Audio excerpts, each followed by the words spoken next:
உங்களோட பேர் என்னங்க? எங்கேருந்து வரீங்க? என்ன தரவரிசை எண்? என்ன துறை எடுத்திருக்கீங்க? சார் என்னோட பேர் வந்து அர்ச்சனா. நான் மதுரையிலேருந்து வரேன். என்னோட ஓவரால் ரேங்க் வந்து 52.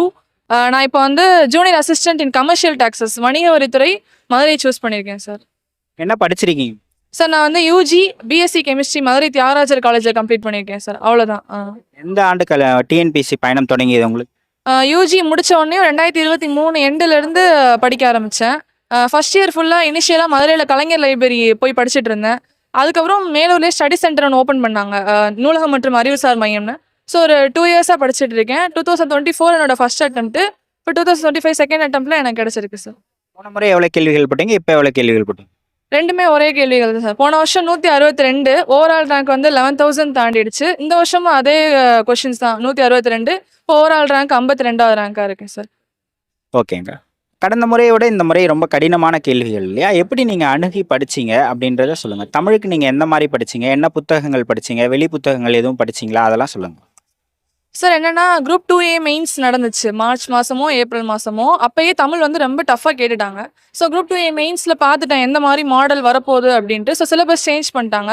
அதனால் என்ன பண்ணேன்னா, ஃபஸ்ட்டு ஸ்கூல் புக்ஸு பேசிக்கான இலக்கணம், ஸ்கூல் புக்ஸை நம்மளுக்கு என்ன கொடுத்துருக்காங்கன்னா இலக்கணம் மட்டும் போதுன்ற மாதிரி சொல்லிட்டாங்க. ஸோ 6 to 12th இருக்க பேசிக் இலக்கணத்தை நல்லா படிச்சுட்டு, அதுக்கப்புறம் வந்து ஒவ்வொரு சப் டாபிக்ஸ் என்னென்ன இருக்குது, பழமொழிகள்லாம் அதுக்குன்னு ஒரு புக் இருக்குது. இப்போ ஊமை தொடர்களுக்கெல்லாம் நான் வந்து எனக்கு என்னோட ஃபுல் அண்ட் ஃபுல் சோர்ஸ் வந்து டெலிகிராம் தான். டெலிகிராமில் ஒவ்வொரு சேனல்ஸ் வந்து நம்மளுக்கு அவுட் சோர்சஸ் வந்து கொடுத்துருப்பாங்க. ஸோ அதை தான் நான் வந்து எடுத்து படித்தேன்.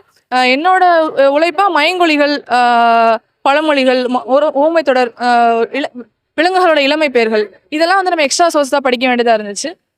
ஜிஎஸை பொறுத்தளவுக்குமே குரூப் 4 ஒரு குரூப் 1 லெவலுக்கு இப்போ கேட்க ஆரம்பிச்சிட்டாங்க. எதுவுமே ஸ்கூல் புக்ஸ் மட்டும் பார்க்குற மாதிரி கிடையாது. ஸோ நம்ம ஒரு குரூப் 1 அளவுக்கு நம்ம 12th புக்கு அது போக கொஞ்சம் ஸ்டாண்டர்ட் புக்ஸ்லாம் கவர் பண்ணோம்னா ஈஸியாக போட்டுடலாம் சார். மேக்ஸ் எந்த மாதிரி படிச்சீங்க? சார் மேக்ஸ் வந்து என்னோட ஓன் ப்ரிப்பரேஷன் தான். தமிழ்நாடு கவர்மெண்ட்டோட சேனல் எய்ம்டின்னு ஒரு சேனல் இருக்கும். நான் அந்த சேனலில் பேசிக்கான வீடியோஸ் எல்லாமே பார்த்துட்டு ஒவ்வொரு ப்ரீவியஸ் இயர் கொஸ்டினாக எடுத்து சால்வ் பண்ணேன். ஸோ சால்வ் பண்ணிவிட்டு இப்போ அட்வான்ஸ்டாக ஆர்எஸ் அகர்வால்லேருந்து கேட்க ஆரம்பிச்சிருக்காங்க. இனி வர எக்ஸாம் படிக்கக்கூடியவங்க ஸ்கூல் புக்ஸ் தாண்டி ஆர்எஸ் அகர்வால் புக்கையும் கொஞ்சம் பார்த்துக்கிட்டோம்னா மேக்ஸில் 25க்கு ஒரு 22 போட்டுடலாம் சார். சிஎஸ்க்கு எதுக்கு முக்கியத்துவம் கொடுத்து படிச்சீங்க 6 யூனிட்ல? ஜிஎஸ்க்கு முக்கியமான சப்ஜெக்ட்ஸ் தான். ஃபர்ஸ்ட் பாலிட்டி ரொம்ப முக்கியம் சார். பாலிட்டி முடிச்சதுக்கப்புறம் ஐஎன்எம் இந்தியன் நேஷனல் மூமெண்ட் படிக்கணும். அது முடிச்சதுக்கப்புறம் ஹிஸ்ட்ரி படிக்கணும். இதெல்லாம் தாண்டிட்டு டைம் இருந்துச்சுன்னா எக்கனாமிக்ஸ் ஒரு இம்பார்ட்டன்டான. இந்த நாளுமே போக தான் நம்ம வந்து சயின்ஸுக்கும் ஹிஸ்ட்ரிக்கும் இம்பார்ட்டன்ஸ் கொடுத்தா போதும் சார். யூனிட் 5 யூனிட் 6 ரொம்ப important. First polity, history, INM, அந்த யூனிட் 5 யூனிட் 6 இது போக டைம் இருந்துச்சுன்னா நீங்கள் ஜியோகிராஃபி அண்ட் சயின்ஸ்க்கு வந்து இம்பார்ட்டன்ஸ் கொடுக்கலாம் சார். அதுக்கு இல்லாமல் ஸ்கூல் புக் சோர்ஸ் தான் படிச்சீங்களா இல்லை அவுட் சோர்ஸ் எதுவும் படிச்சீங்களா? ஃபர்ஸ்ட் ஸ்கூல் புக்ஸ் கவர் பண்ணிட்டேன் சார். முக்கியமான பாலிட்டினா லக்ஷ்மிகாந்த் புக்கில் என்னால் ஃபுல்லாக கவர் பண்ண முடியல, ஓரளவு பார்த்து வச்சுட்டு போயிருந்தேன். ஐஎன்எம் இதெல்லாம் ஸ்கூல் புக்ஸ் மட்டும் தான் படித்தேன். யூனிட் 5 யூனிட் 6க்கு தமிழ்நாடு கவர்மெண்ட்டோட எல்லா ஸ்கீம்ஸுமே நான் படிக்கிற மாதிரி இருக்கும். ஒரு ரீசெண்டாக 2011லேருந்து தமிழ்நாடு கவர்மெண்ட் என்னென்ன திட்டங்கள் கொண்டு வந்திருக்காங்க, நல்ல திட்டங்கள் கொண்டு வந்திருக்காங்க, தமிழ்நாடு கவர்மெண்ட்டோட அண்டர்டேக்கிங்ஸ் என்னென்ன, இது எல்லாமே நமக்கு டெலிகிராம்லேயே ஃப்ரீ சோர்ஸாக கிடைக்குது. கரண்ட் அஃபேர்ஸ்க்கு நான் வந்து சங்கர் ஐஎஸ் அகாடமி சேனல் தேர்வு பெட்டகம் அந்த வெப்சைட் ரெஃபர் பண்ணேன். ஸோ இதுவே எனஃப் தான் படிக்கிறது. நோட்ஸ்லாம் எடுத்து படிச்சீங்க? ஆமாம் சார், இனிஷியலாக நோட்ஸ் எடுத்துட்டேன் நான். இப்போ இந்த சொல்யூஷன் ஒரு டாபிக் இருந்துச்சுன்னா அது 6வது புத்தகத்தில் என்ன இருக்குது, 12th புக்கில் என்ன இருக்குது, இது ரெண்டையும் சேர்த்து ஒரே பேஜில் நான் எடுத்து வச்சிருவேன். நான் ரிவிஷன் ஃபுல் அண்ட் ஃபுல் நோட்ஸில் மட்டும் தான் கொடுத்தேன். புக்ஸை திருப்பி பார்க்கல. ஒரு தடவை நோட்ஸ் எடுத்துட்டோம்னா அதுவே எனஃப் அப்படின்ற மாதிரி. பிவைக்யூலாம் பார்த்தீங்களா? ஆமாம் சார், எக்ஸாம் கிட்டக்க நெருங்க டெய்லி ஒரு பிவைக்யூ செட் எடுத்து பார்த்தோம்னா நம்மளுக்கு ஒரு கிளாரிட்டி கிடைக்கும். எக்ஸாமில் என்ன மாதிரி கேட்க போகிறாங்கன்னு நம்ம மென்டலி ப்ரிப்பேர் ஆகலாம். பிவைக்யூ பார்த்தோம்னா பிவைக்யூ வந்து ஒரு 2019லேருந்து நீங்கள் பார்த்து ஆரம்பிச்சிங்கனாலே போதும். நியூ ட்ரெண்ட் செட்டுக்கு ஏற்ற மாதிரி பிவைக்யூ பார்க்க ஆரம்பிச்சிங்கனாலே போதும். லாஸ்ட் டைம் கிடைக்காம போச்சு இல்லையா உங்களுக்கு? அப்போ உங்கள் மைண்ட் செட் எப்படி இருந்தது? அதுலேருந்து ஓவர் கம் எப்படி பண்ணீங்க மேம்? எஸ் சார், நான் வந்து இனிஷியலாக குரூப் 1 படிக்கணும்னு ஆசைப்பட்டேன். ஆனால் ஃபினான்ஷியல் சுச்சுவேஷனால இப்போதைக்கு நம்ம குரூப் 4 குரூப் 2 எதுலையா போயிடுவோம் அப்படின்னு நினச்சி தான் அந்த ஃபீல்டுக்குள்ள வந்தது. ஸோ என்னோட ஃபர்ஸ்ட் எக்ஸாம் போன வருஷம் குரூப் 4 தான் நான் கொடுத்துட்டு நான் 162 தான் போட்டேன். ஆனால் எனக்கு கிடைக்காதுன்னு எக்ஸாம் எழுதி வெளியில் வந்ததுக்கப்புறமே தெரிஞ்சிச்சு நிறைய மிஸ்டேக்ஸ் பண்ணதுனால. ஆனால் அதுக்கப்புறம் குரூப் 1 மெயின்ஸ் எழுதினேன், குரூப் 2 மெயின்ஸ் எழுதினேன்.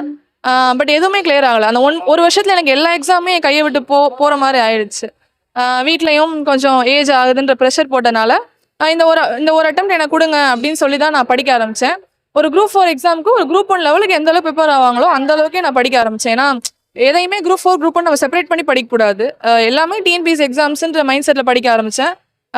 எந்தெந்த இதில் இம்பார்ட்டன்ஸ் கொடுக்கணும், எதுக்கு பிவைக்கு பார்க்கணும் அப்படின்ற மாதிரி பார்த்து படித்தேன். ஸோ கிளிக் ஆயிடுச்சு சார்.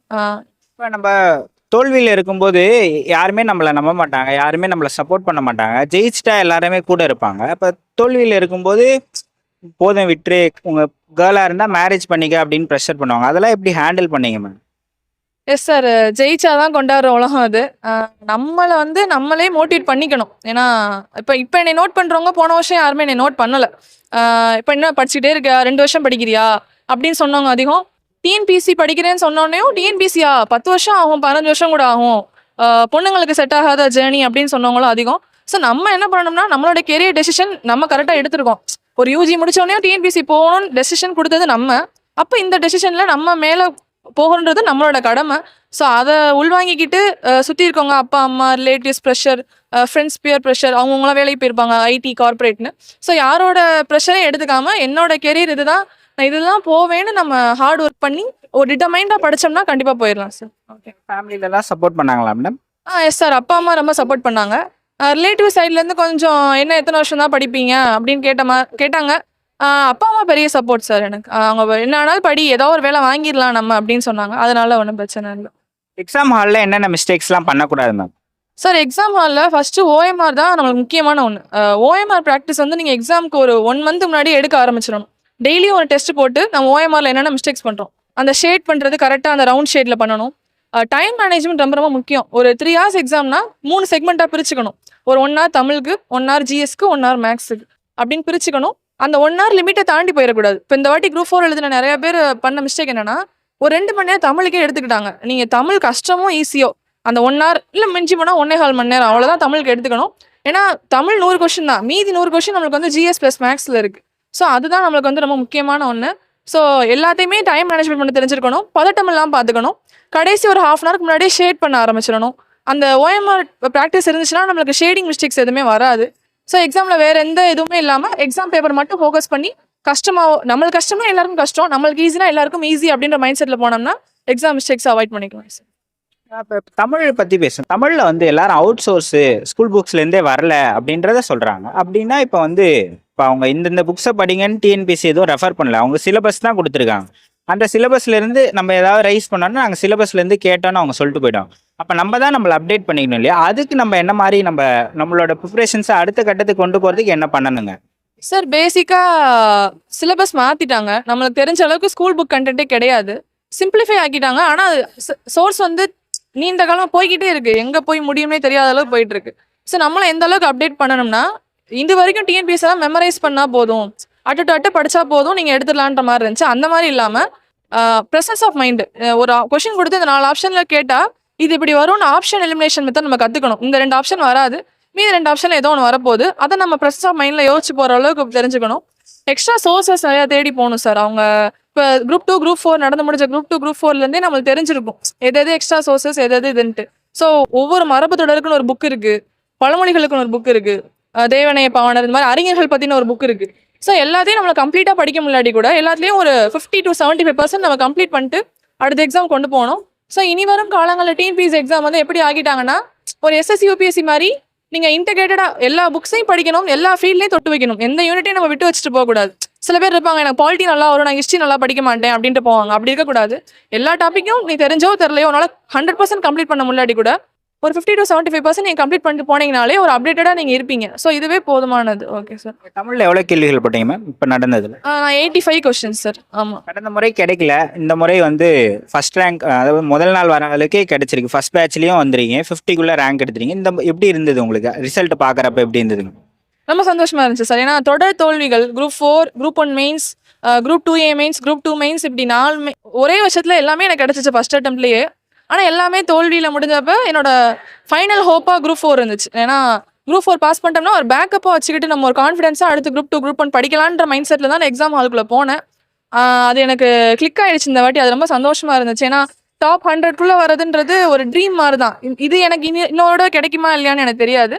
ஸோ இந்த 52 எடுத்ததுக்கு நான் கிரேட்ஃபுல் ஃபார் மை ஃபேமிலி, என்னோட எஃபர்ட்ஸ் எல்லாத்துக்குமே நன்றி. Okay sir. நீங்கள் நிறைய வெற்றிகள் கூட பெறலாம், ஆனால் முதல் வெற்றி தான் ரொம்ப ஸ்பெஷல் இல்லையா? ப்ளஸ் நீங்கள் நிறைய ஆஸ்பிரண்ட்டாக இருக்கும்போது நிறைய இந்த மாதிரி அச்சீவர்ஸோட ஸ்பீச்லாம் கேட்டிருப்பீங்க. இப்போ நீங்கள் பேசுகிறப்ப எப்படி இருக்குது உங்களுக்கு? ட்ரீம் மாதிரி இருக்குது சார். ஏன்னா நம்ம இனிஷியலாக 2023 ப்ரிப்பேர் பண்ண வந்தப்போ டிஎன்பிசின்றப்ப ஒவ்வொருத்தவங்களோட ஸ்ட்ராட்டஜி ஒவ்வொரு மாதிரி இருக்கும். நம்ம யூடியூப்ல பார்ப்போம் அச்சீவர்ஸோட இதுன்ட்டு. நிறைய ஆசைப்பட்டிருக்கேன். இந்த வால் முன்னாடி நின்று ஃபோட்டோ எடுக்கணும். நம்மளும் ஒரு ஒரு தமிழ்நாடு கவர்மெண்ட்குள்ளே நுழையணும், கவர்மெண்ட் சர்வீஸ் வாங்கணுன்றது எல்லோரோட கனவாக தான் இருக்கும். ஸோ நானே இப்போ அந்த இடத்துல இருக்கேன்றப்போ ஏதோ ஒரு ட்ரீம்ஸ், ஒரு கனவு உலகத்தில் இருக்க மாதிரி இருக்குது. ரொம்ப சந்தோஷமா இருக்கு.